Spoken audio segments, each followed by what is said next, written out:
আমাদের তো এটা শান্তিপূর্ণ বিক্ষোভ মিছিল স্যার। এটাকে কেন আসছেন? এটা কি উঠছেন ভাই? ভাই এটা কি করলেন আপনি? এই যে আগে আপনি না স্যার, আমি আপনাকে কিছু বললাম না। আটকানো হচ্ছে, আমরা জবাবটা চাচ্ছি। এই যে এখানে আটকানো হচ্ছে। না না না, আমরা তোমাদেরকে ইয়া করি নাই, তোমাদের স্যার, স্যার, আটকাতে আমাদেরকে একটু বলা যাবে না। সচিবালয় হচ্ছে এটা কি পয়েন্ট ইনস্টলেশন, স্যার, কি পয়েন্ট জি, ইনস্টলেশন, জি। এখানে অবশ্যই রেস্ট্রিকশন আছে। জি যেটা রেস্ট্রিকশন আছে আমরা সর্বোচ্চ পরিমাণ স্যার, তাহলে আপনারা তো প্রশাসনের লোক, আমরা ছাত্ররা তো দাবি একজন দুজন নিয়ে আসিনি, কোনো অসুবিধা নাই। কিন্তু আপনারা তো দাবিটা শুনছেন।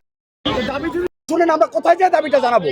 আমাদের তো আমরা কোথায় যায় দাবিটা জানাবো স্যার? আমাদের দাবিগুলো তো শুনতে হবে প্রশাসনের, আমাদের সরকারকে দাবিগুলো তো জানাতে হবে। আমাদের দাবি শোনানোর ব্যবস্থাটা আমরা করে দেব। স্যার করে দেবেন পর্যন্তই তো স্যার বলতেছেন। প্রতিনিধি নির্বাচন করলে ঠিক আছে। আপনি কতক্ষণের ভিতরে জানাবেন ভিতরে গেলে? কমিউনিকেশন করো।